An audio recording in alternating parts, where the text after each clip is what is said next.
Okay, we're on the air. Welcome to our Mojolicious night. This is a joint presentation with the Techalicious meetup group, and I will hand it over to Alex Beamish. Thank you to Mozilla. Yeah, thanks a lot to Mozilla for providing us this really great space. Yeah, what a beautiful space. My name is Alex Beamish, and tonight I'm going to be talking about Mojolicious Lite. So I've used it for a couple of small projects, but nothing big. So this really is kind of on the intro level. So to jump right in, web programming is hard. Well, it used to be hard. Now with frameworks, Yeah, speak up. speak up. The fan is loud. Fan is loud. Okay, I can project. That's no problem. Oh.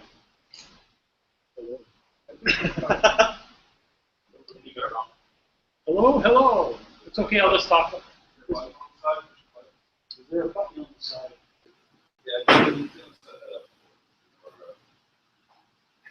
Hello.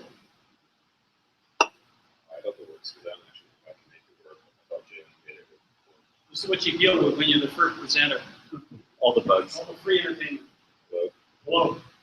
Sorry, It's okay. I can email our tech guy.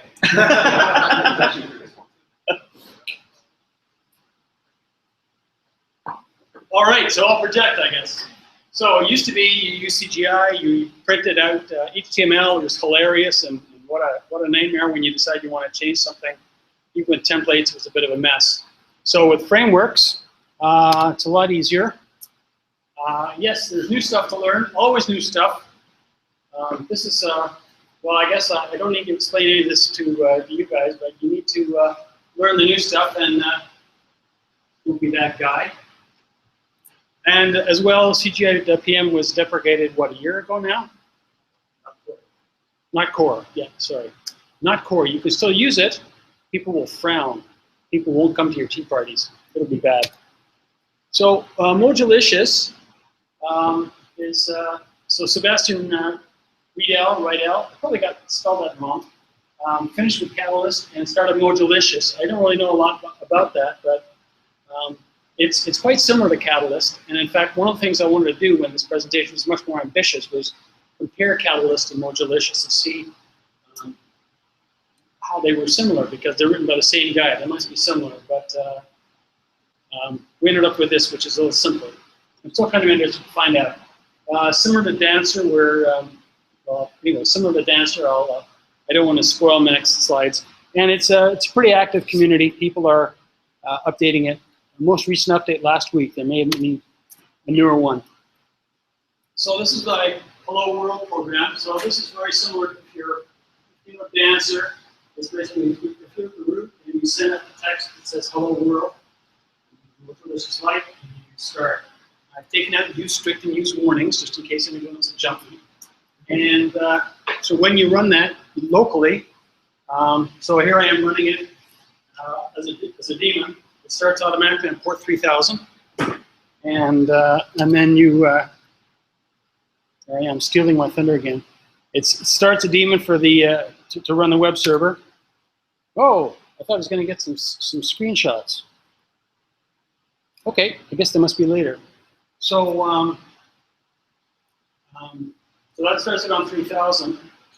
Later on, I'll talk about Morbo, which is a little more clever. So that if you make a change to the file, you can try the change right away instead of stopping and starting it. So, and there are a couple of choices in production. Version daemon, 3.4, Hypnocode, which is pretty cool, or flat. And since this is a presentation, I put a picture of Hypnocode in there.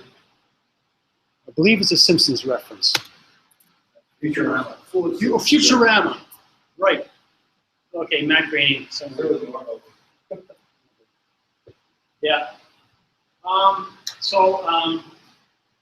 You're going to pass parameters. I sure hope this one has got a screenshot, because it's going to look kind of embarrassing. Okay, so here we go. So here we are calling it without parameters, and over on the other side we've got real parameters. So I'm just going to go back. So you can see we're getting the parameter. the user parameter, or we settle on default user, and that's the text that we render out. So that just pops up like that. That's pretty cool. And you can also get it to do links and page templates. So over here, we've got a template for index.html and a template for hello.html. And this magic lets you just puts in the right thing for the links, so that when you run it, you get ready-made links. And if you click on the hello link, you get hello world. Hello world is in the hello page. And this is forms that submit to themselves. So you've got a form over there on the right with a text field and a submit button, and you've got a confirmation field if there's something there, which means it starts out looking like that on the left, and once you click on the button, it looks like that on the right. So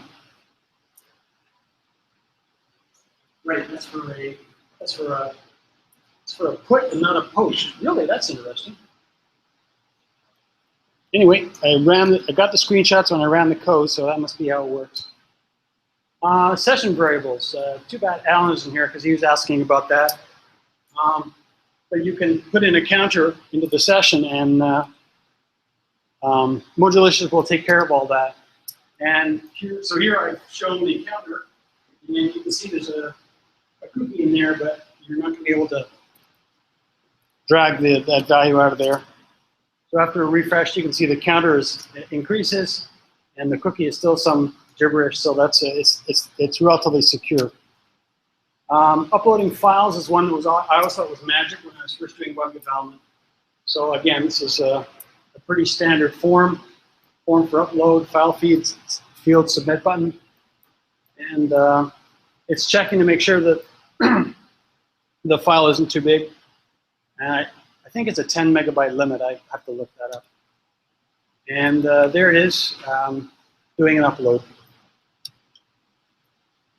And I'm just finishing off. I talked about a fake Twitter application that I developed. It started off as an API, then I had web pages. So this is one of the test scripts. So basically, you just use your usual test more and test mojo. I required in the API here, so I created a test object and then just started sending stuff to him. This particular API, I'm getting JSON back, so I'm sending stuff off and I'm checking that the results are of the correct form. And the whole Mojo Catalyst thing. Yeah, my last experience with Catalyst was not good. It was this gigantic hunk of code that was somewhat impenetrable. So you know, I'll pass along that. Event-driven programming. You can write APIs in it. You can write a whole website in it. Under active development.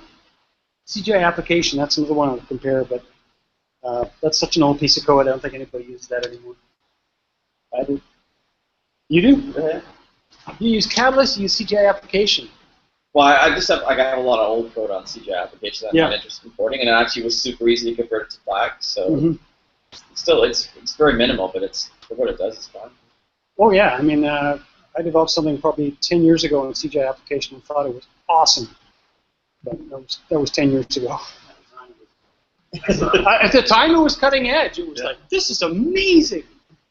So that's basically it. Okay, that's like my 6 or 7 minute presentation. And if you have any ideas for things that we're missing in this, I'll do another presentation in 6 months. How did your Twitter app come? Unfortunately, I got to a certain point with a Twitter app where I looked at the API that I designed and thought, oh, this sucks. And thought, I should clean it up or restructure the API, and then I was busy doing other things. So I haven't gotten back to that. But basically, I've got the whole DBIX class chunk, which I'm happy with. but the way the API accesses the DBX class, I'm not happy with. And I think what I'd like to go back and is to look and see how Twitter does it, and maybe model the second version of the API more like Twitter does it, more like how Twitter does it. Because I think that would be more a better test. Alan? What was your learning path to picking up the Mojolicious? I've been through the Mojo casts and through the tutorials that they go through this Yeah. and I think found it confusing, especially the fact that they started with light. I know that robotics is the full. Well, you can do a lot of stuff in light. What I was trying to do was to convert an application written the framework actually by those guys from here, which works very differently. And it's really confusing trying to the light rather than the Well, the way I started, What else did you do? well, we were just talking about this fake Twitter application, and I think everybody must have been drinking the same water supply 6 months or 8 months ago because there are a couple people who demonstrate that kind of thing. So I just started with a very simple thing. I built a tweet class in DBX class, wrote tests against that, and then wrote a user class, and I think there were some retweets were a special case of a tweet, and so on and so on. So I built up my DBX, I built up the data model first, and then I wrote an API that would fetch tweets from the class, from the database, basically. And they just kept on writing tests and expanding and writing more code. And eventually I had something that had 1,200 tests and everything worked. But then I decided I didn't like the way it was laid out. But I didn't really have a plan. It was really kind of a learning experience for me, and I did it in about a week. So was there any specific thing that you were stuck on? I think one of the things was trying to figure out what the flow of exchanges should be. Essentially what you do with the website is you're bringing out a path. Try to model that and those exchanges and then what the paths could be. Well, you could set up a very simple application that has just a couple of links on it, something like this, and then just do very, very simple template files just to dummy up your website. So instead of having a banner and maybe a sidebar and a footer and all that other stuff, just concentrate on the central page, the bare content, and get that working. Get all the links to work there. Try to give good examples. I find plagiarism is always by far the Well, if you're talking about plagiarism, look no further than this, because I've basically taken this from the Mojolicious guides. I thought they were really good examples. There's also, like, if you go to the meta CPAN, like GitHub repository, there's a site called GitHub meets CPAN, and you just grab the repository. It's a Mojo app as well. So I can send you the link there. But it's like you would need to install Mongo to get it to work, but it's a good tool. Just simple example. Dave.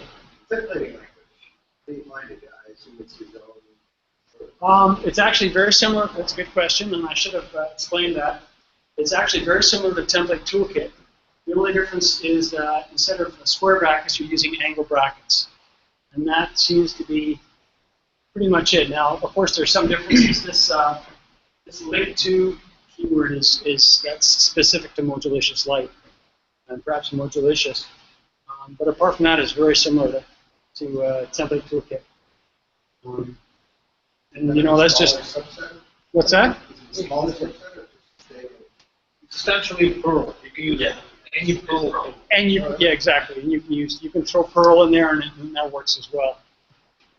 In fact, that would be good for the presentation that I'm trying to get out of in 6 months' time, which we'll talk about those advanced features. But it's really terrific. So, you know, you've got part of it is figuring out how to build an application in Mojolicious Lite, and part of it is understanding what additional bits Mojolicious Lite has added to the page templates,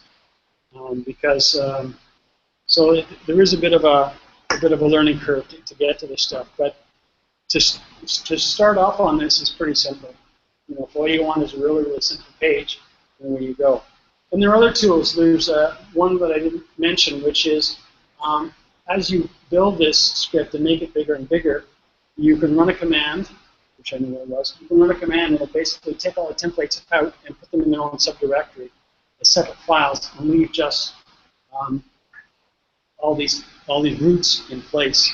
So then, as you make the thing bigger and more complex, there's a tool already done for that. I basically put this together Sunday night. I've done all the research for it, but I put it together Sunday night. So I haven't taken this on the road. So this is a relatively untested presentation. Oh, I have to take. I'll come back to you, Alan. Yeah. They have got extensive documentation, except that it's not entirely clear how to read it. Did you read through their examples in particular? It's not clear whether they're providing multiple different examples of syntax, or whether there's some kind of flow or I can't read that at all. I think there are different examples depending on what they want to talk about. You know, and a lot of these examples are not really related. They're like, oh, we want to show links. Okay, here's how we're gonna show links. And then we go down a little further. Oh yeah, we want to show forms. So then they jump over the forms. So, you know, there's some similarities here, but you know, there's a root here, and then there's a file template here. I mean, I would have put it all in one column, but then it would have been tiny. Nobody would have been able to read it. So that's you know, this is basically an example boiled down to its shortest form. And there was a bit of a I had to be clever to squeeze some of these into small enough so they fit all on one slide. Maybe we can talk later about that. Dave, what was your other question? So one of my irritations with Catalyst Yep. is the C context object, Yep. which I've seen used for particularly C forward. So I wonder what you're talking about. I don't know what you're talking about. Can't tell JP. Is it's still called the context object? Is it pared down, or redirect to, for example, I assume you're issuing like a 301 redirect, but how do you forward to another, To forward to, I think you probably do forward to. Yeah, so that's actually redirecting. You pass control URL without doing without hitting the browser, just move me to this. I'm sure you can. I'm sure you can. And that's another thing I should put into the second presentation. And I haven't looked inside the context object.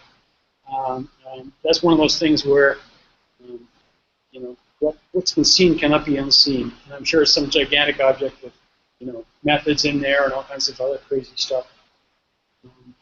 The thing works. It's very quick. Oh yeah, another thing I wanted to show was what happens when you've done something wrong and you get this really good debug screen explaining everything that went wrong and here all of the fields and everything. Very handy. Tom. In the form, you just have the sensor. Is that an accident, or because you were saying that the template language has angle brackets? Yeah. Those are tag helpers. So there's Yeah, so you'll see the percent sign is in front of the Perl code, and percent equals is in front of what's going on to the web page. I believe that's the way that works. Yeah, so yeah, the percent equals are the helpers, I guess, and the percent is just the raw Perl code. Yeah. And yeah, so you can see for this one here, this is a Perl code. So it's basically saying the percent says, okay, the rest of the line, do that. Here, we've got this confirmation is being included into the HTML. So then you've got the angle bracket side. So it should be percent equal on the end line here at the bottom. This is So that goes with the beginning. this is template code. This is template code. This is template code. This is stuff that's actually going out to. It's also going to integrate. It's also template code. And also needs a. Because the form for nothing has to begin. So the end tag that it's. It actually doesn't. It doesn't in the examples. The end doesn't have equals. So. But it doesn't do I think is the equal sign one of the number of qualifiers. Yeah. I can't remember. What I did was I played with these examples and then packed them away back in August. And when I said, well, I'll do an intro to Mojo Talk. And then was going to do it in September, and then it postponed until October. So when I pulled it out on Sunday, I was digging through this old code and running it, and then copying and pasting the code on this presentation. So from what I remember from Sunday, which was only 3 days ago, this code worked. I think it will work. I've seen like all the examples, a whole bunch of examples like on the Mojo site that just have their end laid out like that. So. Yeah. You use the equal sign if you want to out something to the HTML output. But if you're just doing like command control stuff, you don't need the equal sign. It's doing any lines of output. Yeah, so these three statements, the Mojolicious are going to have to deal with though, because they have to do something with the form for it. This one is a text field, this one is a submit button, so I'd have to do some magic there. This one is, it doesn't have to do, it has to spend less work on it. It's that one. Less work, less work, less work. Yeah. Again, I'm certainly not an expert on this, on Mojolicious Lightly, just, but because it was a new framework, I wanted to get familiar with it, learn some new stuff. You just UTF-8 I believe so, yeah. Yeah. I was really impressed because UTF-8 is one of those, you know, it's a little scary topic. It's like, wow, it actually works. Yep. There it is running on local host. And you can see the intro to Mojo Talk. I did this all in Google presentations. Very handy. All right, if that's it, I'm done.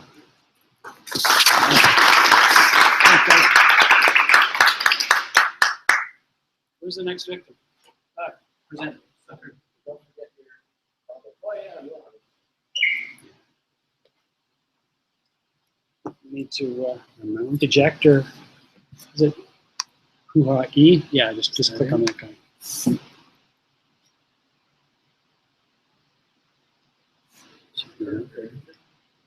Somebody has to go. Yeah, that should be good enough.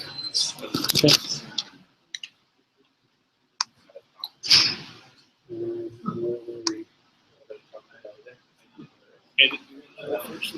You can do yours next, I think, because you're going to be covering some things that I'll be using as well.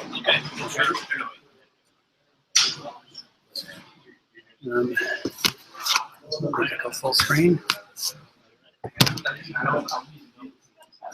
How do got the wrong glasses on here? View. Full screen. No, it's still at the top.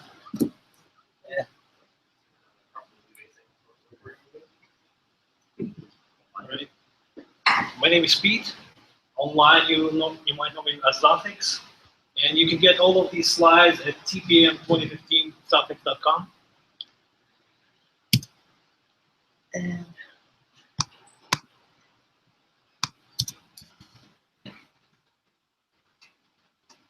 you get somebody who knows how to use a Mac. Oh, what's we need to I do? don't know. Presentation online, and you wait for a minute. No, it should have been loaded. It should be.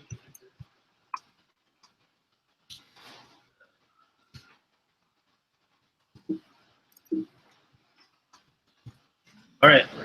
If you have a question, just ask. And a lot of people, when they talk about Mojolicious, they think it's just a web framework. But it actually includes a lot of modules that you can use for other tasks that really don't have much to do with web. And here we have some of the examples. You have an HTML parser, you have a user agent, there's a bunch of utility functions, and they're all included in the Mojolicious distribution. And you can go on cpan and just look up what kind of modules it contains. First, we have module collection. You can think of it as a Perl array that you can call methods on. On line number 1, you can see how we can create a new module collection object. You just pass whatever items you want it to contain to the new method. On line number 3, you can see how you can grab some of the items using the regular expression. Then we call join with a comma and say method prints it on screen.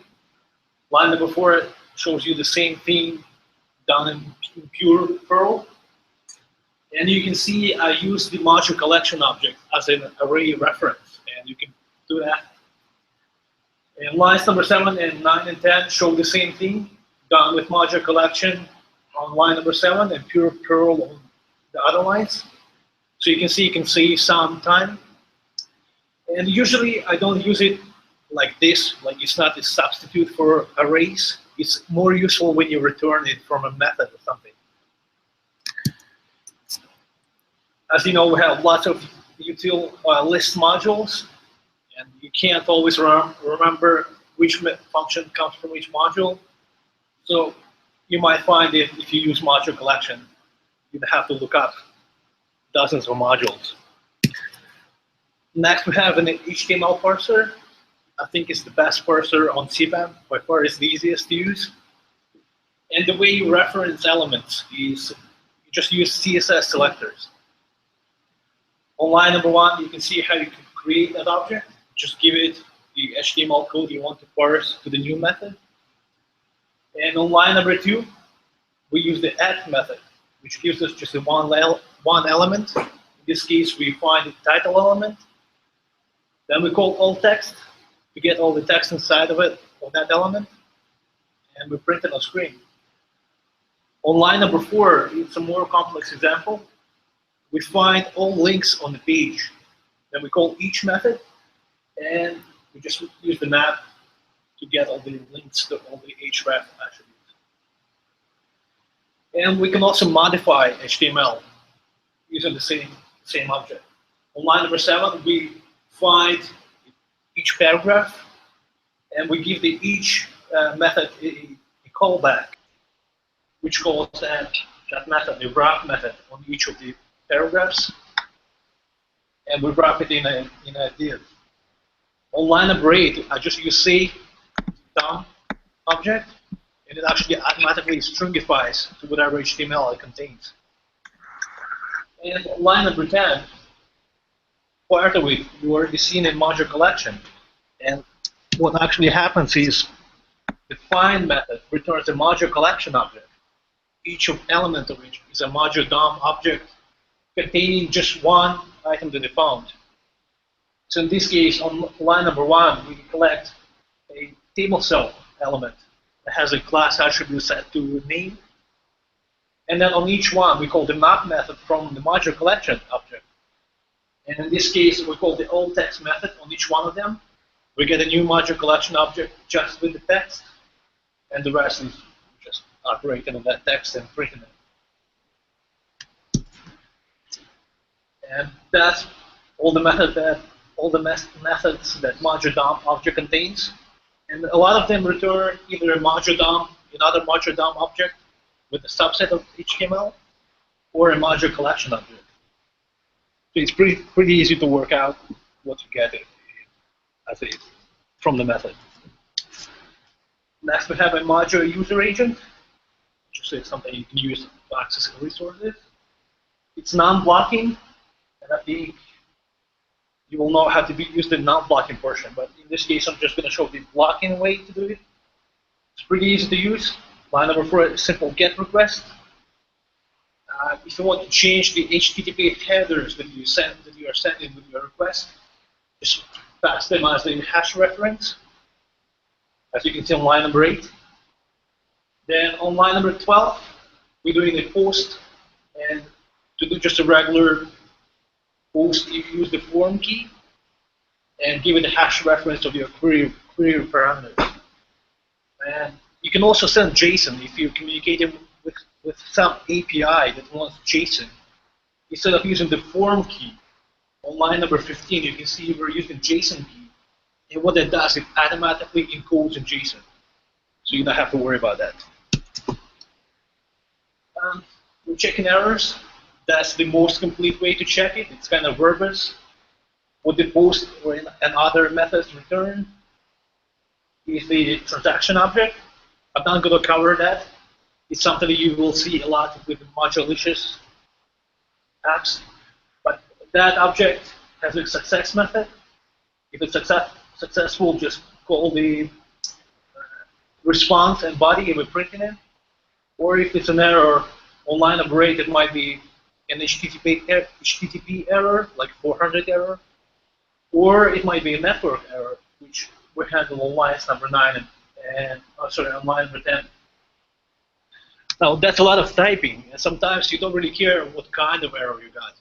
Just, if it's an error, it's an error.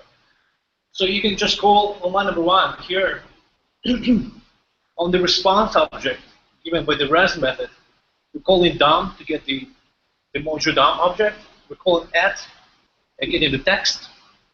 So now, if the request fails, by the time we get to the text method, you will get a runtime error saying you can't call that method on an undefined value. And that's one way to get an error.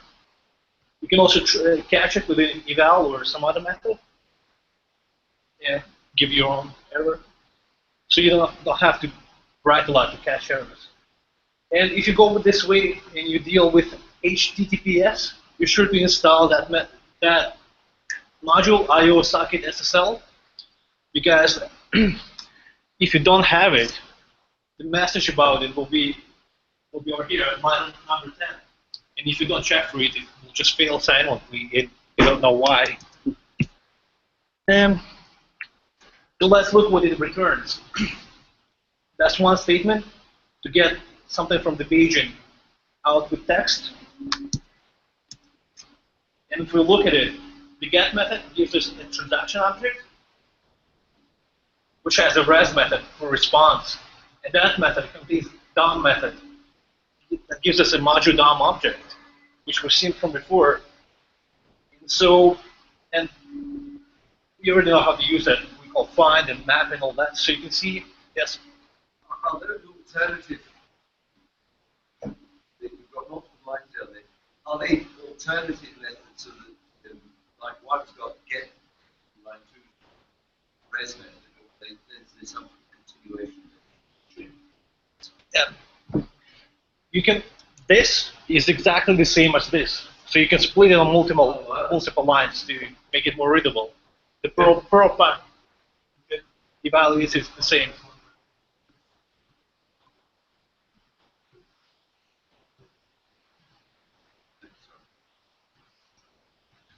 So as you can see, all of these modules,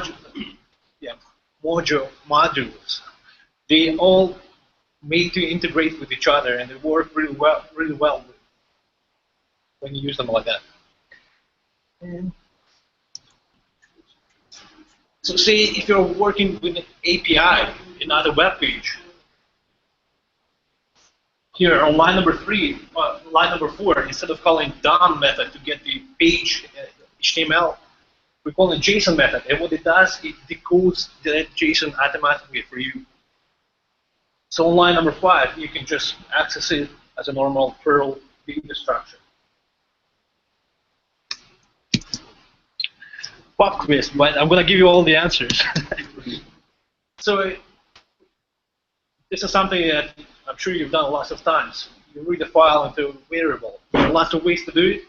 Pure Perl, broken module file slurp.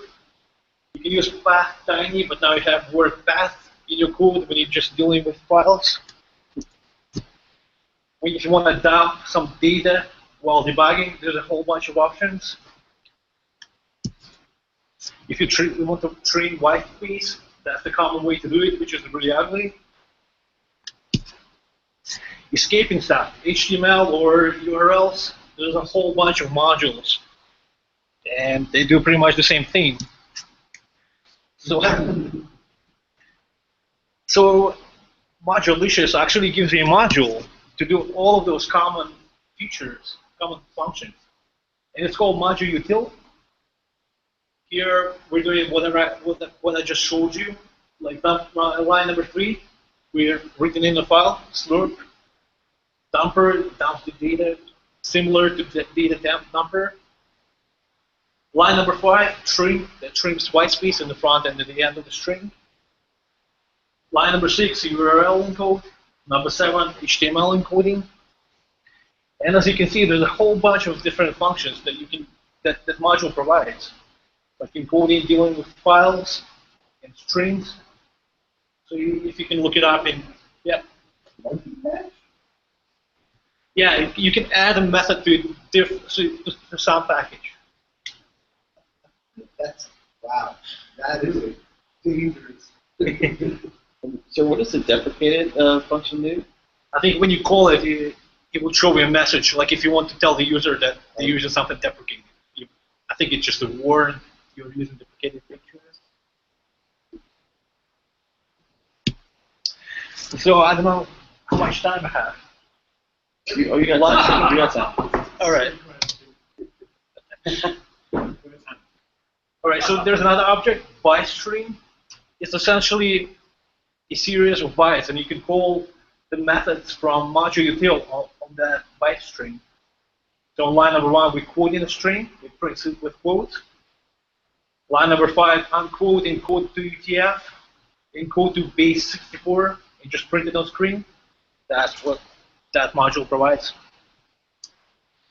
URL, you will build with this a lot with module applications because there are lots of helpers that return this object.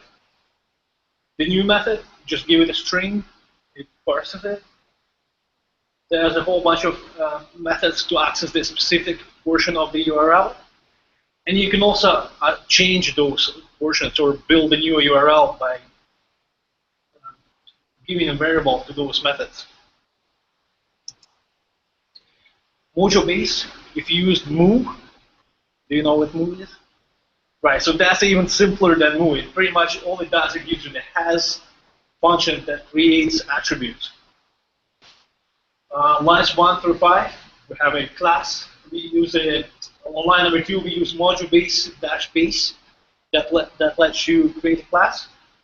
And then you use a has method to define the attributes.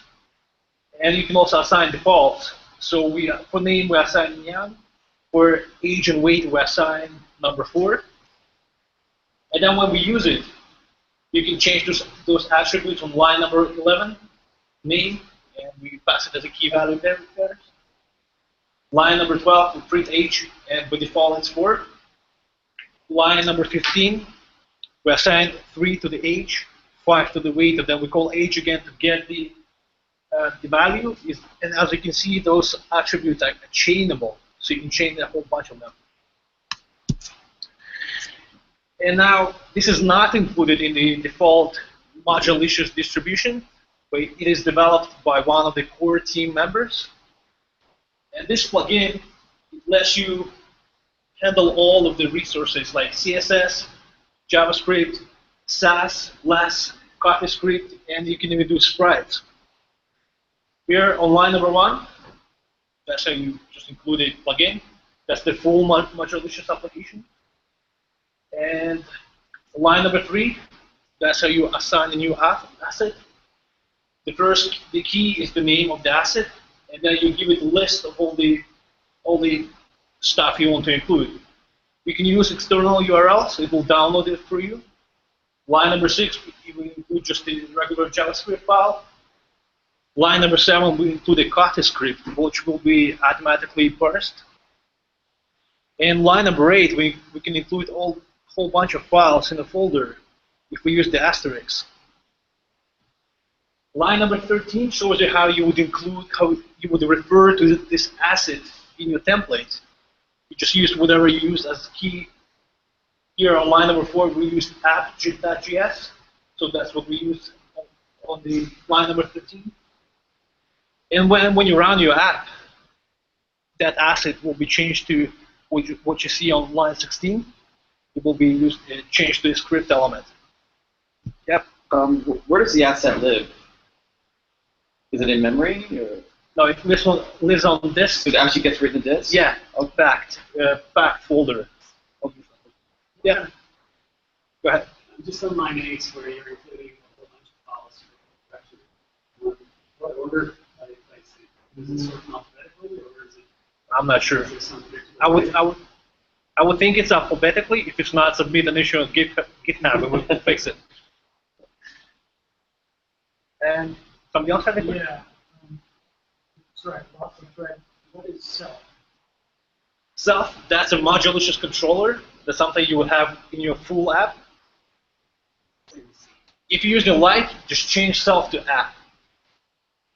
The $self, just to plain app.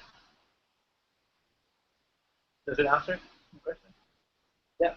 At what point does the pack JS get muted? Is it when you file? When you restart your app. Yeah. It transparently handles 30 copies. Yeah. Yeah. And you can do this for SAS or less. Yeah. Okay. So here's an example of CSS version. You can see in line number 5 we have SAS. Same thing on line number 6 we have the multiple files. And what you see on line number 7 is sprites, a special URL that starts with sprites. And here it references a directory called images/UI.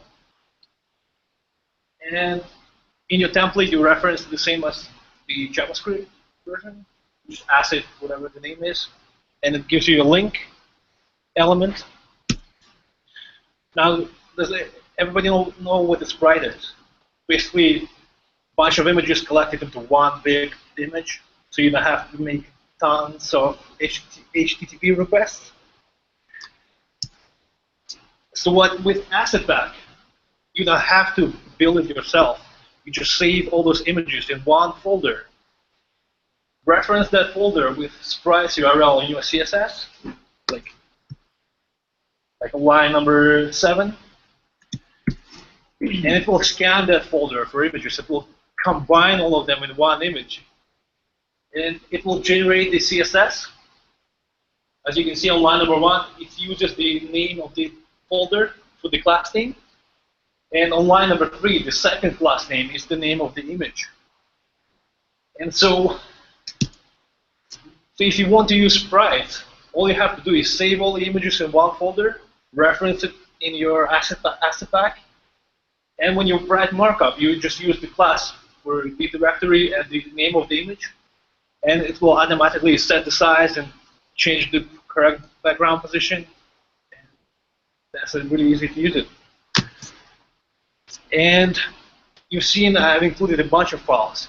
When you're running in development mode, each of those files will generate its own script tag or its own link tag. But when it's in production mode, it will automatically minify everything it needs to minify and combine it into one file. So all you need to do is just one request for GS or CSS. And that's it. Yeah. What was your learning path for all this? There's a huge amount there. How did you learn it? How I learned this? Well, first I found the Mojo down parser and for about a year, I haven't even used the web portion. I was just using the modules included in it. And then I've read the tutorial on the Mojolicious website. And then I guess I just hanged out in the IRC room on ircforum.org/module. And anything that I didn't understand, I would just stop. And I think you mentioned that it was hard for you to switch between light and full app. Try to understand that the light app is pretty much the full app. Just there are lots of, for example, you know how you call app, like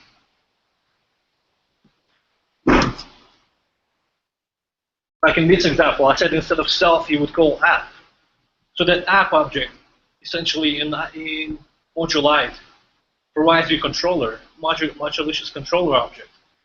And here the self method also provides the same object. So you would call that object.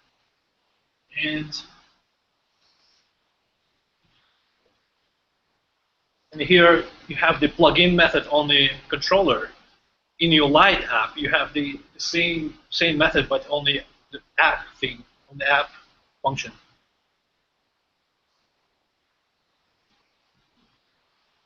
Yeah. Could you talk a bit about how you deploy to production, like what web server you use? Okay. Personally, I use Apache. I just set it up as a proxy, reverse proxy. And the Mojolicious app, I just run with Hypnotode. Yeah. About the user agent, is there first going to do cookie jars? Yeah. Yeah. And is the non-blocking? It's just kind of callback based. Yeah. Okay. Yeah. You would just include the call, essentially include the callback after the URL or something like that. The asset manager, does it also, when it does the JavaScript, even in production mode, can it provide a JavaScript app file? Probably. I'm not sure. Really, you can run it like uncompressed in that, but I'm just curious if you can have an app file.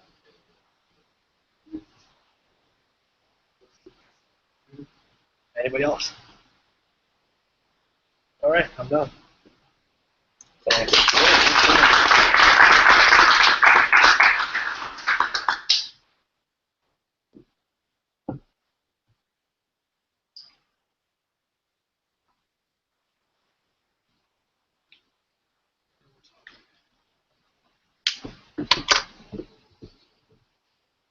Thanks for that. I actually learned quite a bit in that as well, so that was very good stuff. Just give me a couple of seconds to switch this over.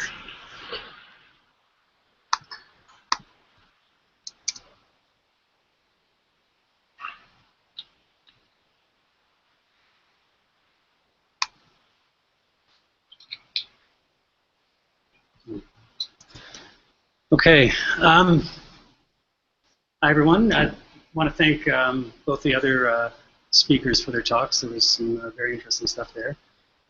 What I've decided to do for my talk is to look at something that Mojolicious does different than the other frameworks, and that it does quite well, actually, which is event-driven programming in Mojolicious.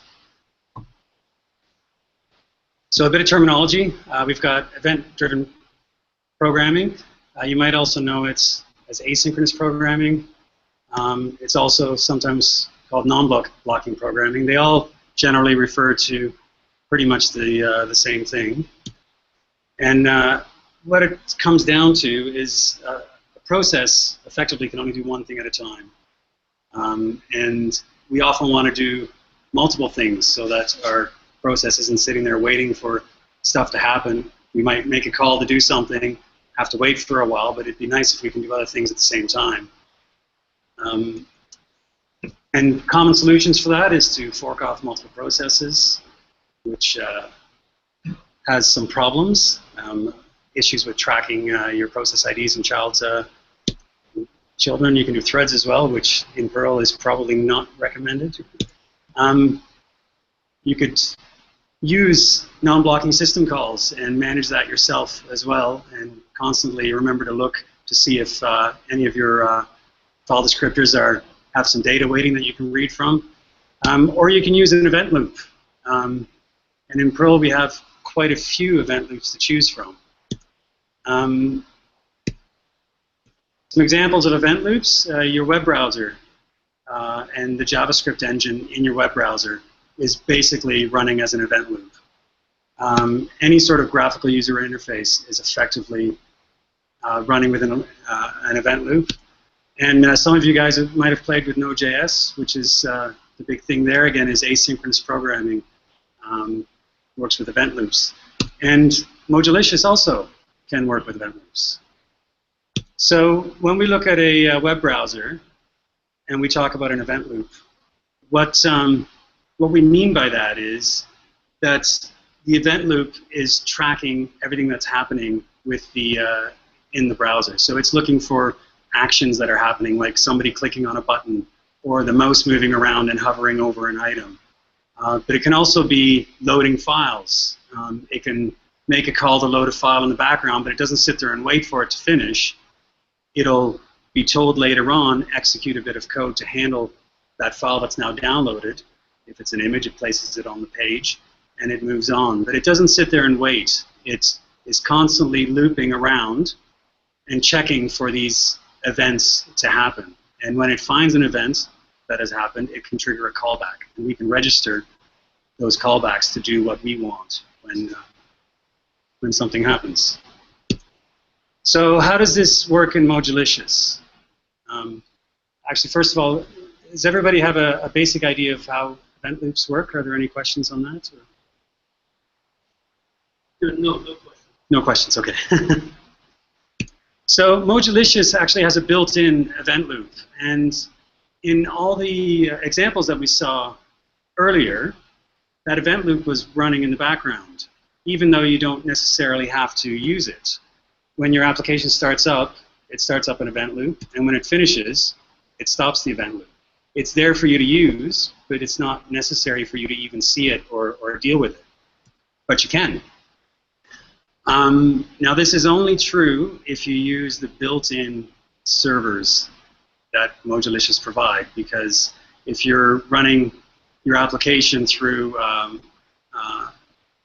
CGI, if you want to, or through Plack or anything like that, it's not going to have the event loop built into it. You need to use a specific server for it, like Morbo, which is the development server, or Hypnotoad, which is a forking multi-worker production-based system. So you can still put Apache in front of it as a reverse proxy, but your application needs to run on a Mojolicious-based server in order for you to take advantage of this event loop programming. I believe if you're running it as a straight CGI, it still starts the event loop, but it finishes right afterwards, so it doesn't end up doing much for you. So let's look at a quick example. This is what I'm trying to do here. You'll see a sleep call in there, which obviously you would never do, but I'm trying to show a slow process. You're taking an action that requires the system to wait for something to respond. Okay, so we're simulating that waiting period by just doing a sleep. So we have a regular get, we sleep for a second, and then we just render a JSON file with a random number. So if we run that very quickly,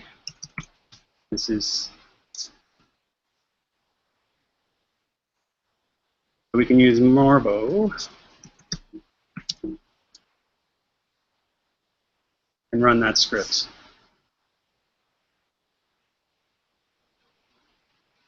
So what we can see when we run that, it waits about a second and then it returns us some JSON.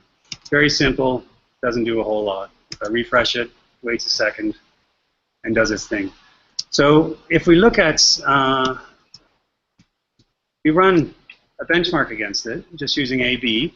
I'll open up 10 connections and make 10 requests. So how long is that going to take when I execute that? 10 seconds.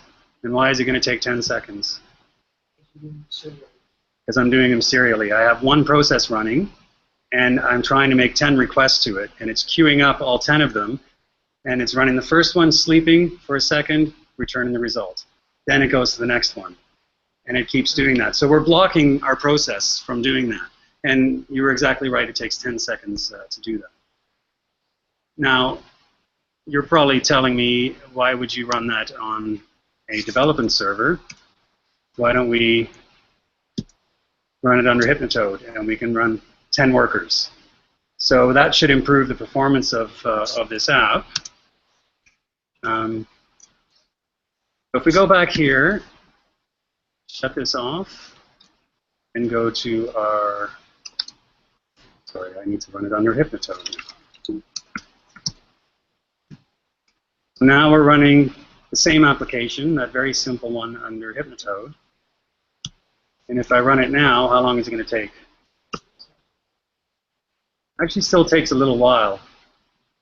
So it takes between 3 and 4 seconds because it has to dole out the requests to the different workers, and it probably hasn't spun enough up to get started.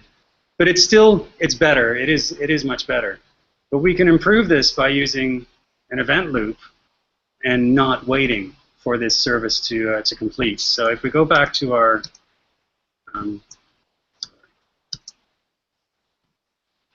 we go back here, sorry, and instead we use Mojo's event loop to do this. Instead of using a sleep, what I'm using is an event timer. So what I'm doing here is I'm setting up a timer that's going to last for 1 second, and once that second finishes, I'm going to call my callback. And at this point is when I call my render and render my random. You'll notice there's one extra line there, which is see render later. Now what's happening here is when you execute this function or this subroutine, it's going to get to here and it's going to execute. And because this is a non-blocking call, it's going to complete instantly. And the function finishes, and Mojolicious is expecting us to return something to send to the user. A template, it's expecting us to render something. We don't have it yet because we're still working on it. So what we tell it is we're going to render this later. At some point in the future, your data will get there, and we will send a response. When we do that in this callback, and when the callback completes, that is the data that ends up getting sent back to our client. Does that make sense? Yeah. So if we... Does the random get called now or later? Sorry? Does the random get called now or later? Random gets called, that's a good question. Random gets called when the callback gets called. So when the event happens, in this case when the timer expires, the callback is called, and that's when random is called. So this is code that runs in the future. It's in the subroutine. We're passing it a closure, basically. So now if we run this, we were running on Hypnotode, but I'm going to run this back on Morbo, single process, right? And we're going to use the non-blocking script this time. So if I go back here and load the page, how long is it going to take for me to... It's going to take 1 second, right? There we go, 1 second. But now when I run Apache Bench, so here this is Morbo providing me some output, telling me how long the request took to execute. So it gives us a little bit of helpful input when you're developing. But if I run my Apache Bench now, it's going to return in 1 second. So it's done 10 concurrent requests at a time. They've all slept for a second, but they all returned instantly all together. And if we go back and look at our Morbo response, you can see all the 200 OKs there, and they all returned at the exact same time. So what we're seeing here is a single process that's running with an event loop that's able to accept a whole bunch of requests at once, and because we're writing our code in a non-blocking way, it can actually respond to all of them at the same time. While it's waiting for one, while one of them is sleeping, it's continuing the event loop and processing the next request that's coming in, starting it to sleep, And it does that very quickly. All 10 of them get queued up very quickly. 10 timers get created. And then the callbacks start coming in, and it starts rendering the output a second later. So we've now got 10 responses. Now, if I did this with the blocking version, we'd probably be sitting here for a while, and it would be pretty boring. But what if I do 50 requests at a time? Still takes a second. Because my browser's not, or my application's not doing anything. It's these timers are doing all the waiting. The application is continuously working in the background. You can go higher than that as well, but there's a limit on my laptop. It's somewhere a little bit above 150, but I can do 150 instant connections, and they all come back within about 1.2 seconds. So that's non-blocking programming in Mojolicious, yes? Sorry, so what happened compared to the 14?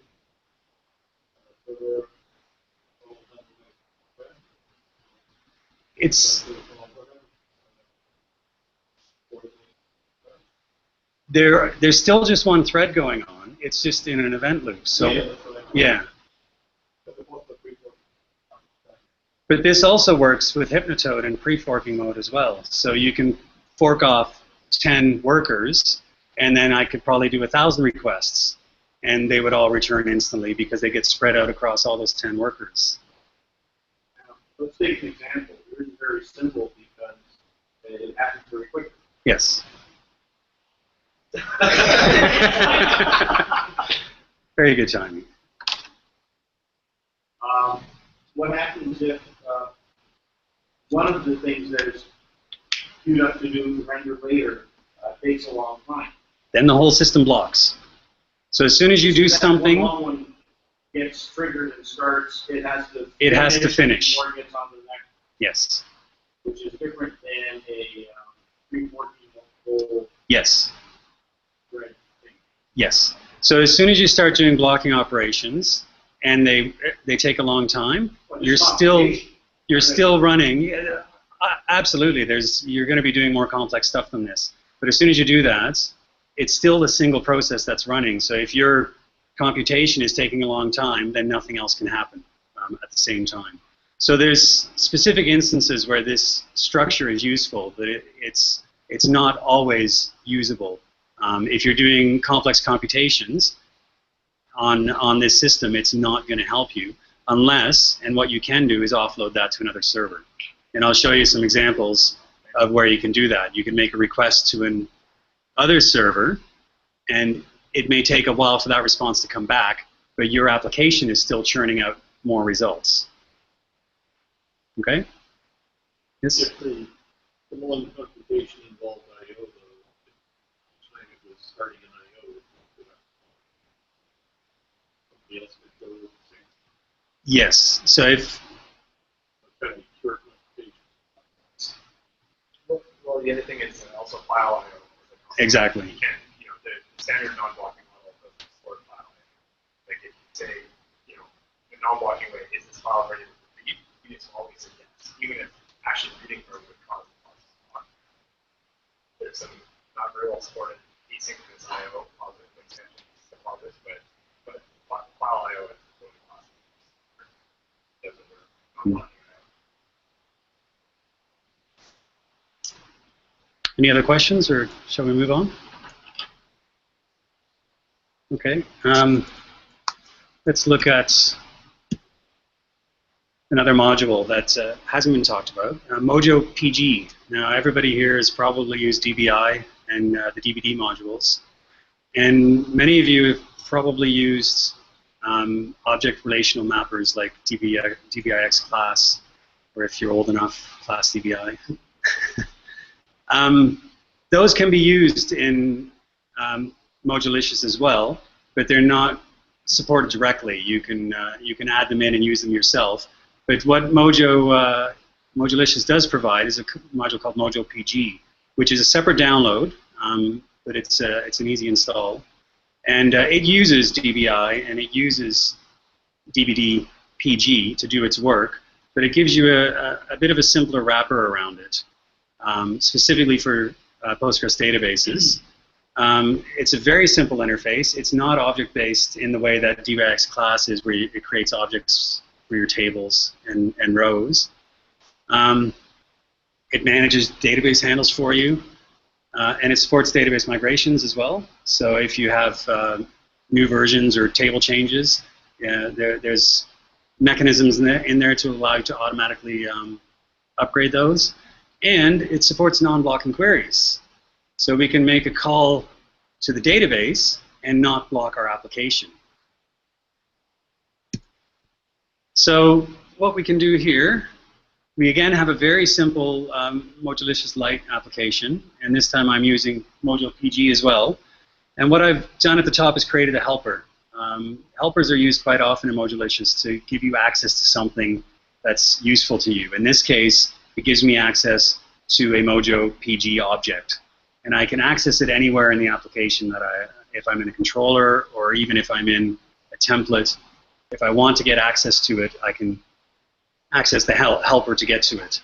So you can see in the code here, in my GET request, I'm calling on my controller object, I'm calling the PG helper, and it's returning me a Mojo PG object, and then I'm asking for the database part of that. And I'm going to create an SQL statement, and again, instead of creating a test database that returns slow data, I'm just doing a sleep in my Postgres statement, because it's easier. And what I'm doing here is, again, I'm rendering some JSON, but I'm calling the query, passing my SQL statement, and then I'm asking it to return to me as a hash. So the MojoDB object is very data-oriented. It renders queries, and then you can loop through them one by one, getting a hash of data or an array of data, or you can tell it to give me all of it, or give me the first. And what it ends up doing as well is it returns Mojo collection objects, which give you that whole powerful array of tools to manipulate that data and get at exactly what you want. So in this case, we're just returning it as a hash, and but this is a blocking call. This will execute the statement, the database query. It'll wait for the response, and then it'll render it as JSON and send it to the screen. So again, when we make this call, it's going to take a second for us to get that response. And if we call it multiple times, we're going to be blocking every time. Yes? So in your helper function, you've got the keyword state. Can you tell me about that? Yeah, it's a state variable, which means it's. I better not explain it because I'll explain it wrong. But it's like a my variable, and it's like an hour. Exactly. It's like an hour, but you can use it. Read the docs on it to get exactly what it is, because it's again one of those. Yeah. In the subject, you use the my variable. It's created each time the subject is executed. So you could never accumulate an increment. And then you use state to find the variable. State variable. The first time through it's null, but the subsequent time through, let's say, you value 1 to it. So the next time through, you drop that 1 value. It's a good question. So I'm not going to run these programs. They're going to work exactly the same way. If anyone wants to see them afterwards, I'll do it. But it's going to effectively work the exact same way that the timer ones that I did earlier. So how can we improve this to use non-blocking calls? And as we did with the timer, we need a callback. We need to be able to return immediately and then pass it a function and tell it to do something with the results of that function. So we get rid of that and move in. Still a call to query, but we're kind of flipping it around. Instead of calling render and then having the query call inside of it, we're now calling the query and passing it a subroutine again. So we call the query object, pass in our statement, and the second value that we pass in is our callback function. So this immediately returns and completes, and then waits for the callback to be executed. Once the query has some results, our callback gets called and it gets past these three values. So we get the database handle again, we get an error value if there is one, and we get a results object. You need to render later there? Sorry? You need to render later. Very good. I was hoping someone would pick that up. You do and you don't. It's best to put it in there, but Mojo will do the right thing if you don't have a template for it to render. But if you happen to have an index template somewhere in your code, it'll render that. So if you return from it, it'll look at your function calls and your routes and try to figure out what template you want to render, and it'll pick that up. So your best bet is to always have that render later value there, and that tells it, don't do any automatic rendering, I'm going to do it myself later. Using Perl to like JavaScript. Exactly. It's very similar to JavaScript in the way that we make these calls. So again, we get our results object, we call hash on it, we pass it to JSON, and we render it. And it works exactly the same way as the previous version, except we now have a non-blocking version, and we can call this as many times as our database will deal with it. So if your database is taking a second or more to render your results, and it's running on the same system that this is running on, you're not going to get much of a benefit out of this, because your database has still got to execute all these queries and take all of its time to do that, and it's going to slow everything down because of that. So this is more useful if you have multiple databases or if you have a powerful database sitting somewhere else. So it's more geared towards offloading your computations off on other servers. The other limitation that you have with the database handle is you can only run one asynchronous query on each database handle. So if that code is running in the event loop and I make 10 concurrent calls to that code, it's going to make 10 connections to the database to execute my query. It can't do it on one because you still only have the one communication channel to your database to send that asynchronous call to. So there's a bit of a limitation there as well, and you need to be careful that you don't run out of database handles if you're throwing too much at it. Yes? That's kind of an off topic. Do you know if Postgres, if they're ever working like support with multiplex through one database connection? I don't know. It would be pretty amazing if they could do that, but I'm not sure. I think there is actually a PG database driver for Postgres that has all of the low-level C library support from libpg. And not all of that is in dbdpg, so it might be worthwhile looking at that. I know it supports all the asynchronous calls that Postgres supports. So that's sort of the reference implementation of libpq, actually, I think it is the Postgres library. dbdpg is more geared towards what does DBI need to communicate with this database. Yes? So if you got rid of the state and in there, then each time you request a new database connection, so would that work? If you have like connections, database, and yeah. Yes. So I believe if you called Mojo PG new multiple times, you could get multiple database handles. I haven't tested this, but I would suspect that would work. So you get multiple connections, and you could run 2 of these queries at the same time. You'd have 2 separate callbacks to deal with the results, and you'd have to gather those up somehow. This is an additional note. You have the state in there, and you're using the same connection called repetitious transactions. That's multiple requests are going to be using the same. It handles that behind the scenes for you.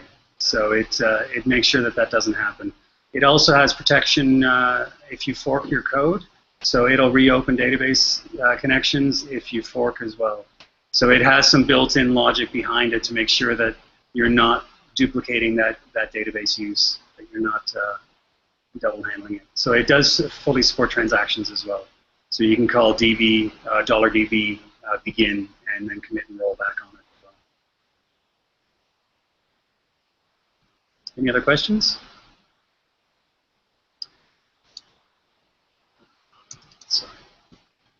Mojo User Agent. We already got a very good introduction to it. So I will skip some of this, but it also supports non-blocking access, which is good because fetching web pages takes time. We like things to happen in microseconds in our applications, and with web servers, you're dealing in milliseconds, and if they're really crappy, even longer. So non-blocking calls are handy for us to be able to make external calls and do them efficiently. So here's an example of using the user agent. So let's say we wanted to pull down some the latest blogs from some authors that we know. So what I've done is I've just created a couple variables up here with some users. And what I'm doing here is I'm just looping through these authors and firing off user agent requests. So I'm doing a get to the author, and then as we saw with Pete's presentation, we're getting the result object, turning that into a DOM object, calling find on it, and finding H2 tags that have an A inside it, and then we're mapping that to get the text out of it, which is giving us just the content within that A tag, and then we're just grabbing the first one. So we're going to get the title of the first blog article for each of these authors, and then we're rendering them as JSON. So it's pretty simple, not very useful, but it shows what we can do here. So what we need to do now is turn this into a non-blocking call. So what we can do is we again have to flip it around. So here we're looping through the authors and calling the user agent. Now we're calling the user agent and then looping through the authors. Or in this case, we're actually only doing the first one. We have a bit of a problem here. So we're getting the URL, passing in our callback subroutine, and then once we have the article that we're interested in, well, we're finished in our callback now, and normally what we do then is we render. But we've only done one author so far. If we duplicated this and called this again in a loop, well, we're going to end up with 2 calls to get a web page, and we're going to have 2 callbacks. So which callback is going to render our output? That doesn't really work. We can only have one callback that actually renders our response. Otherwise, the first one that finishes wins, and you never get the rest of the data. So we need to find a way to make this work. So we can do it this way. In our callback, once we get a callback response, we just make a new one and have a callback from that. And then in the second one, we do our rendering. But we had 3, so we would need 3 of those. And if we wanted another one, well, we'd have 4 of them, and you get into this massive callback hell where you have a callback that makes a new non-blocking transaction, and it has another callback which creates a new transaction. We have another huge limitation here. The reason we're using non-blocking calls is because we know web pages are slow to load. We're doing these sequentially. So you're making a call, waiting for the web page to respond, and executing the callback. And then we're making the next call for the next web page, waiting for it to finish, and then sending the third one. So we're waiting for each of these web pages to load before we're actually rendering our output, which is going to be potentially more than, well, it will be more than a second because it's going to be at least a quarter second for each of those to respond. So we need a way to be able to run these all at the same time, but we need to be able to render our output at the end once they've all completed. And there's some nice helpers for us to do this, and it's called the Mojo IO Loop delay object.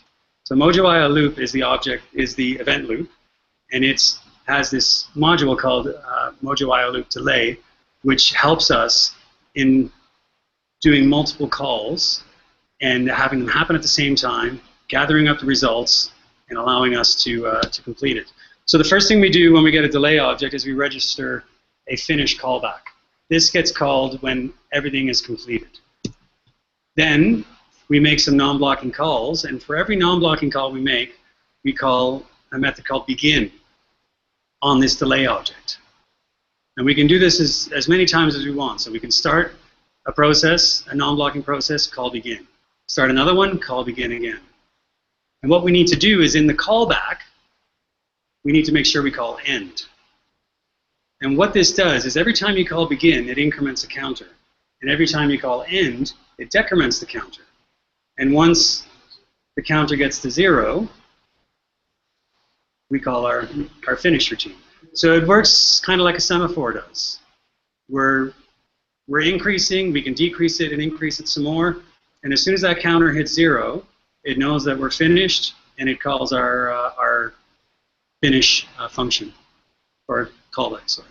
Does that make sense? So here's an example of that.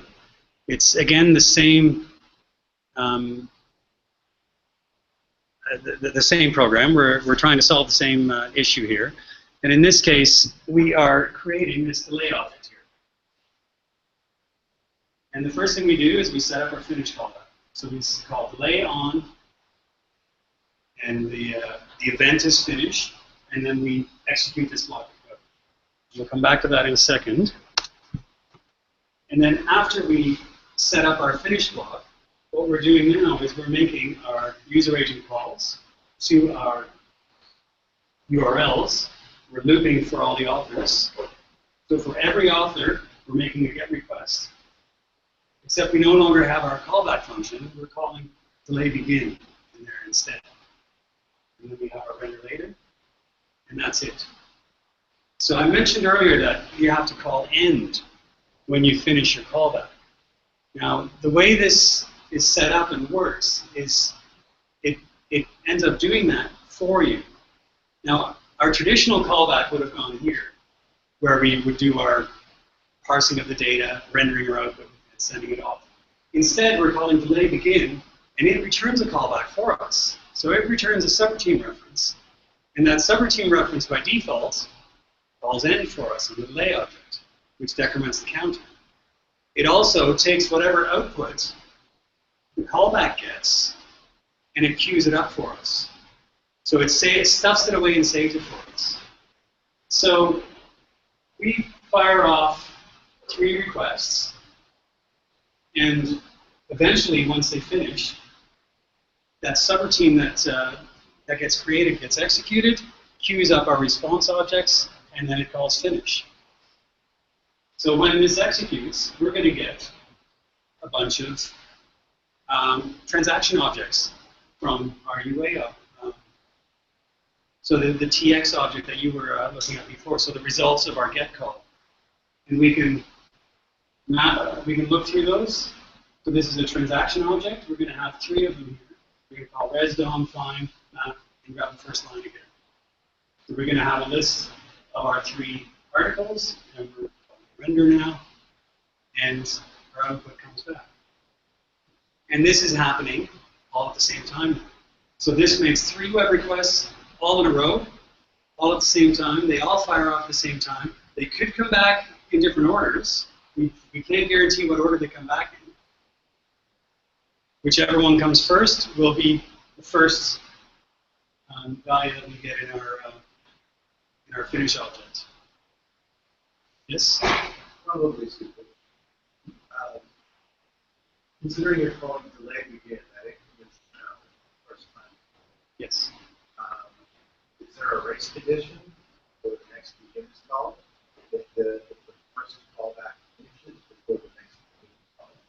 Well, what's happening here? There isn't. I think you have to wait until. It's a good question. And I don't think there is an issue, but it is. I would guess that when you allocate delay, it gives you a get trace free, and when the delay goes out of scope, then it does the end. The catch don't happen until the delay runs. Yeah, the delay doesn't go out of scope until it's still accessed in this closure here as well. So the delay doesn't finish doesn't disappear until the finish function disappears. That's a very good question, and it's something that we might have to look into. People begin before you set up the on finish?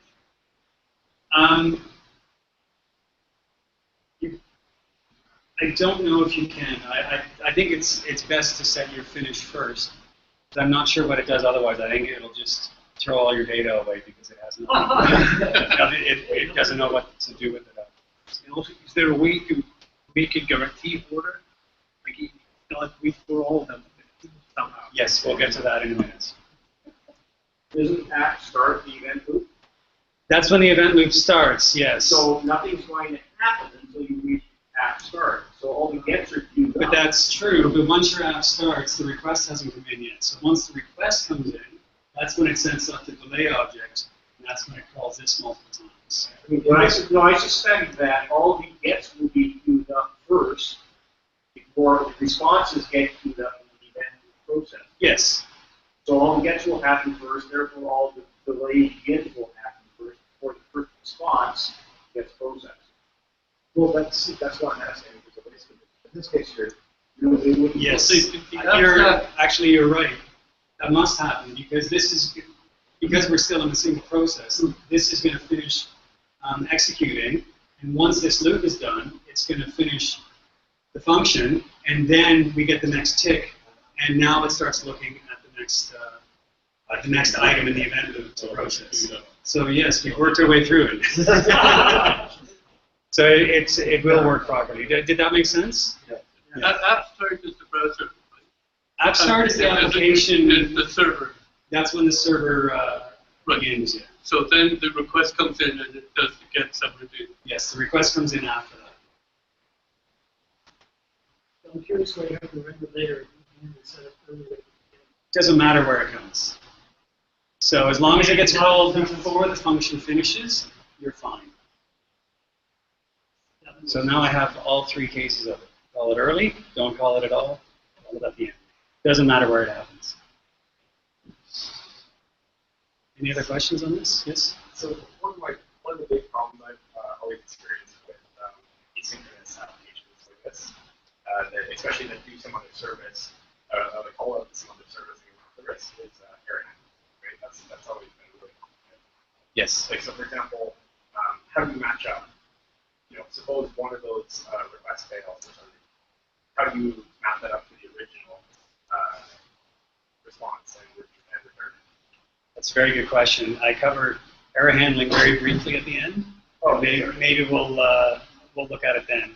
But it is definitely an issue with this because your errors are happening not here; they're happening in the event loop. So they're happening outside of your call here. This function finishes very quickly, and then your code is running somewhere else completely. So if an error gets thrown, there's nothing in here to handle it. So you need to deal with that in some way, and there are a couple of ways that you can deal with it with Mojolicious. Any other questions? Or If there were no errors, we still want to be able to know which one was which. well, you can look at the because you're getting, in this case, you're getting transaction objects back. You can look at what requests it was for. So it'll tell you what URL the request was for. So if you need to sort them afterwards, you can, based on whatever criteria you have. So you can't guarantee what order they're coming in, but there's nothing stopping you from sorting them once you get to the finish callback. You can reorganize the data and do with it what you want at that point. The point of the delay object is it gets you that data all together in a single callback, and then you can do what you need to do to process that data. Okay? Now there was one more thing that's missing from this, this setup, and that's what Pete was hinting at. What if you need to do a non-blocking call, and then the second non-blocking call you do actually needs the data from the first one before you can actually complete it? So you need to be able to structure them somehow and say, I want to make a call here, get some data from it, and then make some other non-blocking calls. So in a structure like this, you can't do that because we're basically firing off all the non-blocking calls in one go, and then we get all the data in one go afterwards. So there's no chance for you to get any data from it to pass on to the next one. Hmm? That's effectively what it is, but it's still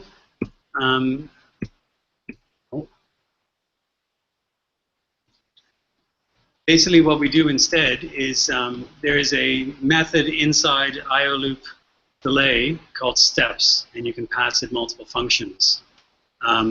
Now, Mojolicious actually has a helper function in the base class that makes this very easy to use, and I'll show you that way instead. So here is our next version of the code, and in this case, what we're going to do is instead of hard coding the names, we're going to pull them from the database. And again, I was too lazy to create a table in my database, so my SQL query is just returning a result set that I've stuck in the query itself. That's all it's doing. So that SQL statement is going to return 3 rows, 1 column. Okay. So pretend that that is a select star from blog users. We again have our helper, which is the same as it was before. And now, when we get into our subroutine, instead of creating a new delay object, we're going to call the delay method, which is part of our core Mojo package, a function that Mojo provides us. And in this delay object, we actually have multiple subroutines now. Instead of just passing one subroutine, we're passing a number of steps. And what we have here is this set of calls needs to finish before that one can start. Then these ones need to finish before that one starts. And the last one is going to be our callback, our finish callback.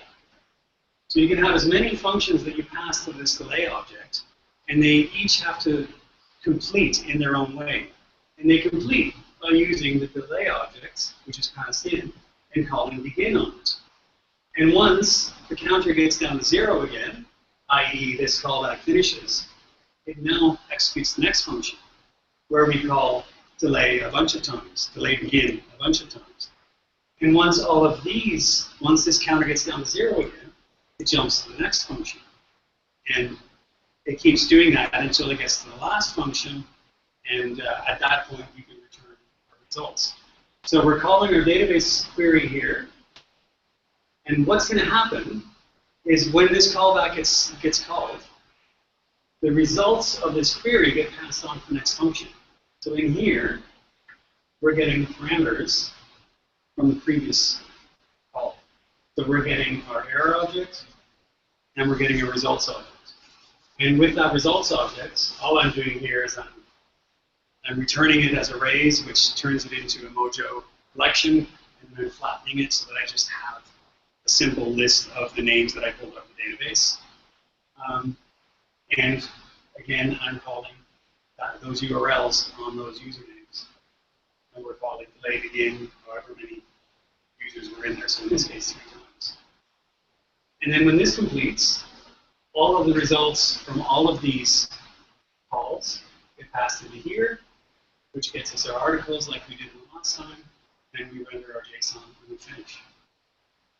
So now we can have a step-by-step process. All of this is still completely non-blocking.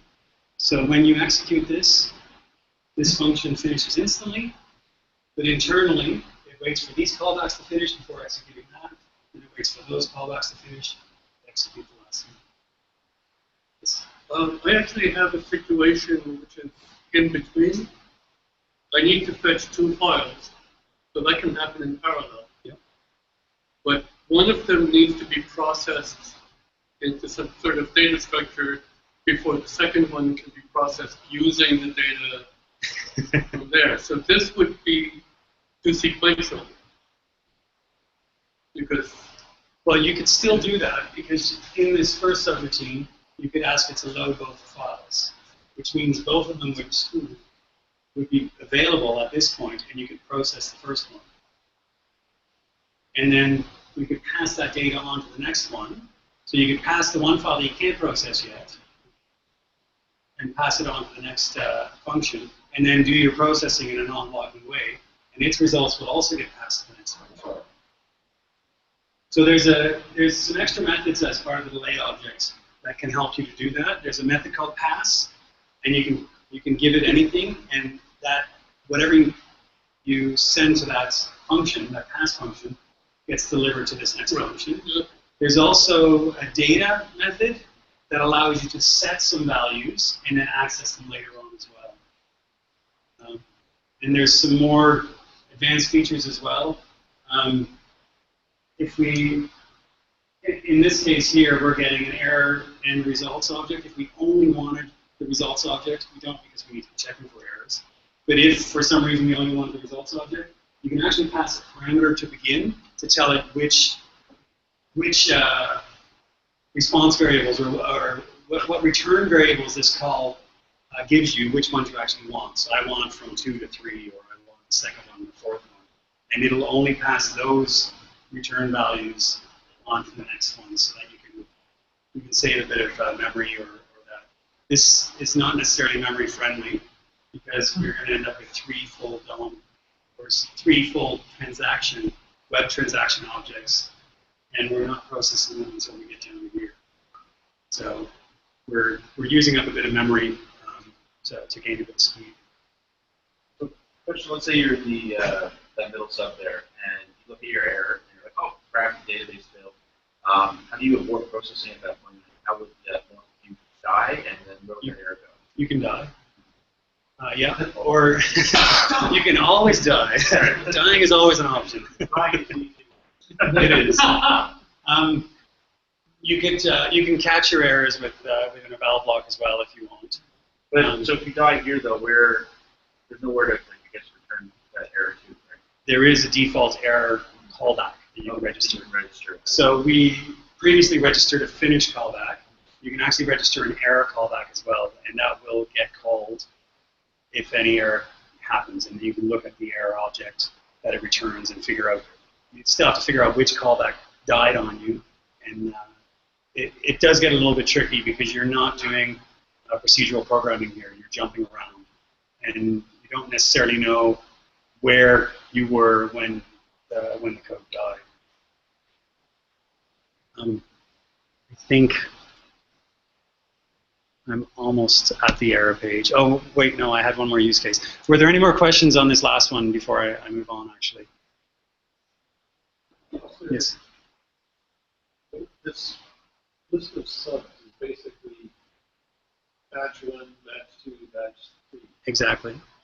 Is there a way of giving it a tree? This has to be Jesus. But it has to come after these of these and so on. So it just has to go as soon as all the prerequisites are done, it sends up the next step. It doesn't have to wait. Like look, in this case, if file 1 came through, you could do the conversion, but with the subs, you have to wait till file 2 comes through as well before you start converting file 1. Yeah. You can't see that as well.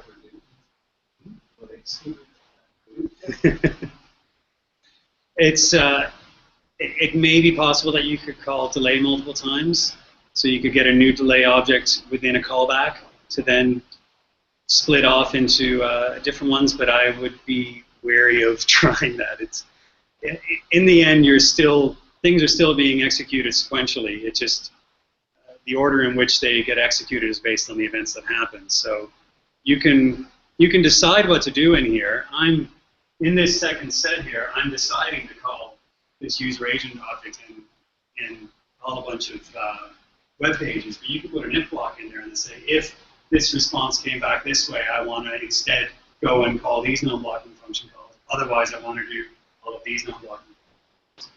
So you still have the power of Perl to make decisions in here to change the direction that you want to go in. But the subroutines. So have to wait. Yes, you have to wait till the round 1 is complete. In order, yeah. And you can't tell it to skip the next subroutine. So you'd have to have a condition in there that said, if this situation happened, maybe just pass all my data off the next function and don't call any delay begin, which means it completes instantly and moves on to the next. There's some really good examples in the documentation for this. Mojo actually has very good documentation. It gives some very interesting examples in using these tools in different ways.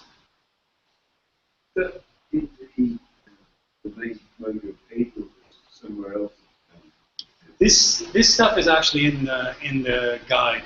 So if you go to the Mojolicious cookbook, actually, if you go to the cookbook Pearl Dogs, it has some of these examples. Not exactly like this. I kind of mixed and matched my own, but there's some good examples on how to use non-blocking code directly. Okay.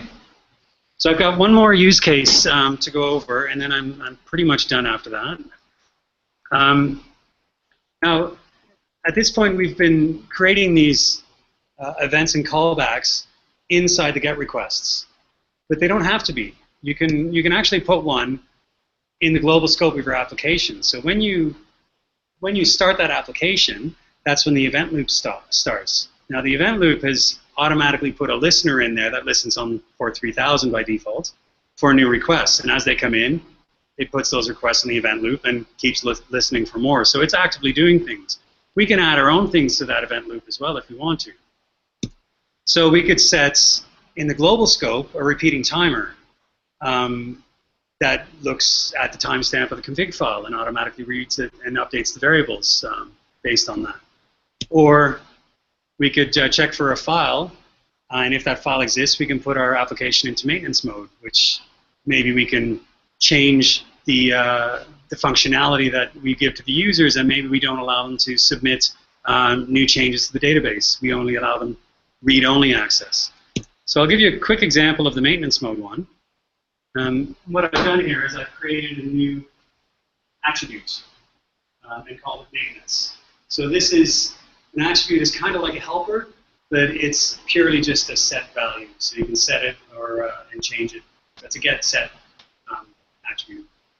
Whereas a helper is a subroutine reference that takes some action. Every time you call the helper, it executes that subroutine.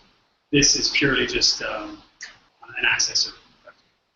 So we create this maintenance accessor, and then immediately after, we call a recurring timer. So we use Mojo IO loop recurring, and every 5 seconds, I want Mojo, or I want my application, to run this function. So regardless of when requests are coming in, or regardless of what's happening, as long as my application is running and sitting there, and that event loop is churning over, waiting for new connections to come in, every 5 seconds, it's going to run my little function here. That's going to check to see if my maintenance mode file exists, and if it does, it just flips the bit. So it changes maintenance mode to 1 for me. And elsewhere in my code, all I'm doing here is rendering a very basic template. In my template, I'm just looking for the value of maintenance, and if it's set, it puts a big line at the top saying maintenance mode. And obviously, you can use that elsewhere in your code as well to disable routes. If you have a whole list of routes, you can split them off and say these ones are writable routes, these are readable routes. And then if maintenance mode is set, these routes no longer exist, and we can redirect them to a holding page that says the site's currently in maintenance mode. So please come back later. And that's, I'll go back to my command line just to show you quickly how that one works. So here's the application that I had in the slide. Morbo, oh no, I have it running somewhere else. There we go. Rid of that one. Okay. So if we go back here and we reload this, it's just showing our standard message that was in the template. I can reload it multiple times, nothing's happening. And if I go here and I put my maintenance mode in place, reload, I have to wait a couple seconds. Oh, now it's in maintenance mode. So all I've had to do is touch a file, and now my whole application is changed. And as soon as I move that file out of the way, the opposite will happen. So if I go move it out of the way again, okay, still in maintenance mode, and now it's back, and we're good again. So we didn't have to stop and start the application. We can change it from within, and It's not too expensive for every 5 seconds, or you could even do it every minute. I didn't want to wait a minute for my demo, so to check for a file, or you could do something else as well. You could check for a record in the database and make a change based on that. Any questions on that? You gonna post the slides for this? I can do that, yes. Error handling. Sorry, go ahead. Does Mojo handle signaling? Signaling, Signals. yes. But I believe it asks you not to play around with signals too much because it uses them internally, I think. So, Because rather than waiting 5 seconds, you can definitely do that as well. You can, ready to signal when you got it. yes. Do it only once. But when you're working with event loops, a lot of them, they can hook into signal handlers as well to manage all of this stuff. Like you could do a sig user 1 or user 2 or something like that and look for that as well. You could put those into play. I'm sure you could. I feel like the best way to handle that is to be the hook I know. Yes. A lot of send event computer process when files are changing. Yeah. In this case, the directory is modified. So you can handle it immediately. You can actually do that with through your database as well with MojoDB. You can do listen and notify on that as well. So you can actually, in your database, call a notification, and it will go out to your application if it's connected to the database, and it will send it a notification, and it can act on that as well. So yeah, there's a few options. This was more of an example of what you could do with timers. There's lots of different things that you can do with it. Okay. I didn't cover a huge amount on error handling, mainly because I wanted my examples to be small and succinct. But there is the issue that we mentioned previously. What if your callback dies? If you use that delay method, that delay call, it automatically sets up a default error handler for you, and it calls Mojo's built-in render exception, which gives you that pretty error page if you're in development. If you're in production, I'm not 100% sure what it gives you, but you can control it. You can control what it does, but it basically returns a standard error. If you don't like that, if you don't have that, your browser will time out. So if there's no error handler there, then the callback may fail, which means that your render callback never gets called, which means nothing ever gets rendered. And eventually, the connection times out, and you get a zero response from your browser. So that's not good. So you need to make sure you have an error handler there that does something. So by default, in that delay call, it sets up a default error handler that returns the standard. If your application dies, this is what you get in Mojolicious.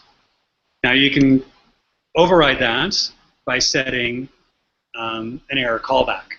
So you can create, on that delay object, you can call on error, call my function. And in that function, again, it's up to you to decide what you want to do. You can throw another error, or you can look at what error came in and try to handle it, maybe redirect them off to another page with an error message, and try again. But it's up to you to decide what to do in case that error happens. Or you can try and catch the errors in your callback as well, and make sure that you're not actually executing anything that's going to die. Yes? Where would you set the delay on error? All the way outside 3 minutes? That's a good question. Where was our example here? What you can do is when you call cdelay, when you call cdelay, the return value of that function is the delay object again. So you can chain it at the end and call on error and pass it something, and then chain it again with another call.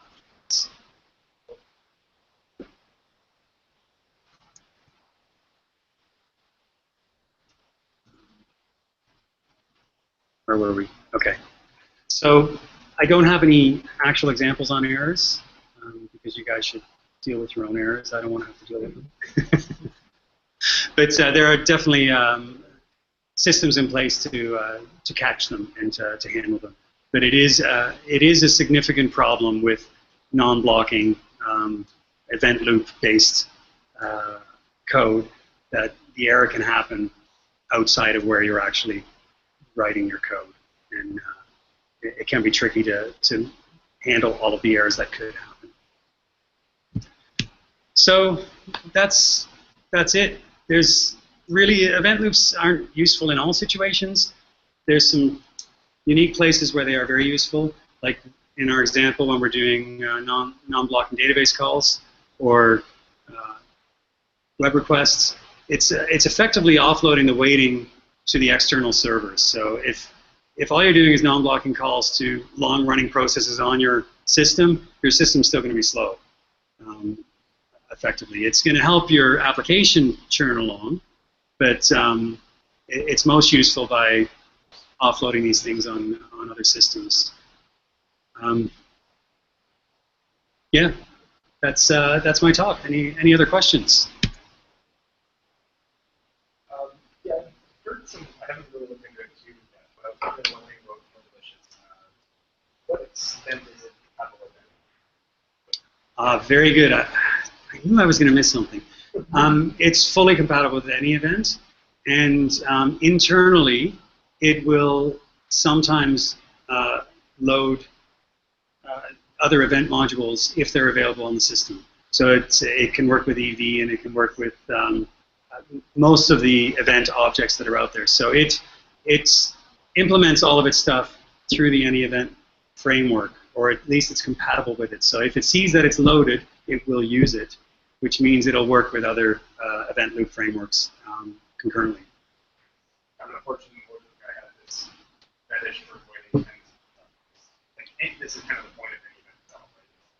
Loop it, actually link into any Exactly. module. Yeah. Like they call it the API of the event. It is, yeah. And it's really great about that. Yeah.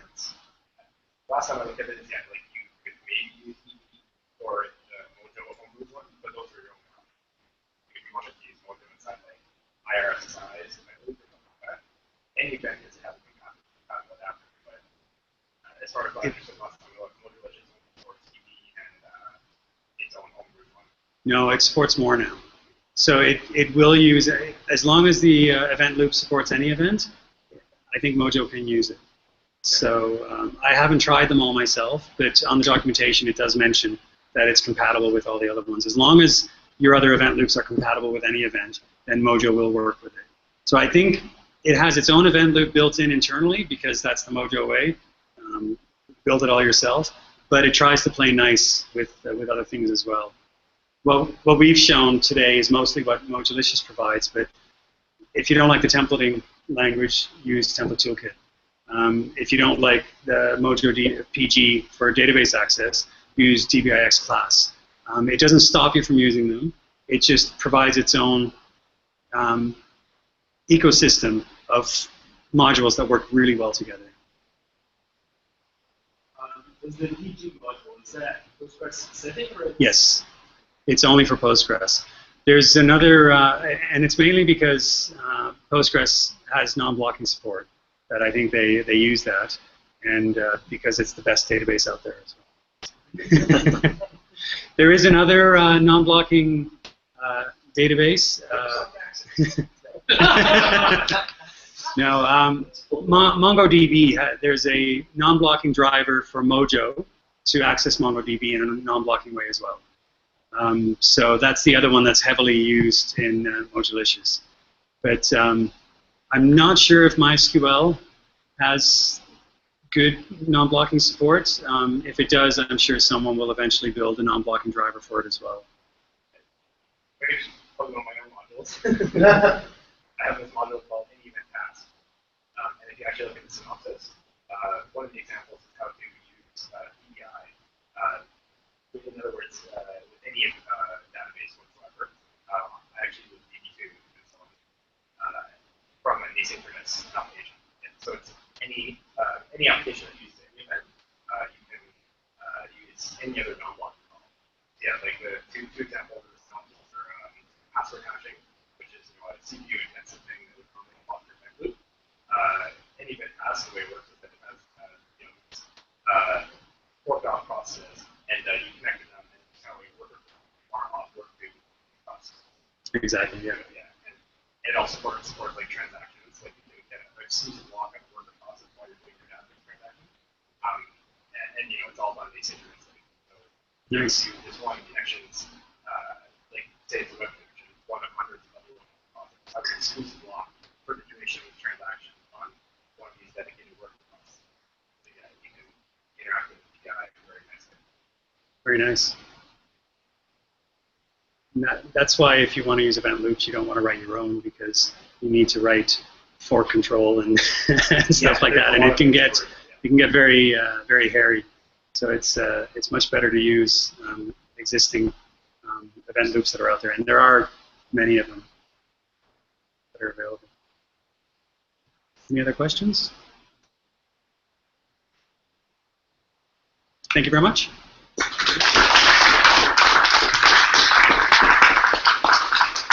All right, thanks everyone. So just a bit of housekeeping. Next month, our talk is machine learning with Perl. Still possibly looking for one other speaker if anybody has a short topic that they want to discuss. And then in December, it's just a social. Dave, do we know where we're living? We should be good. Right. Okay. All right, cool. Anybody have anything else? Anybody going out afterwards? Here, if anybody here is looking for a job or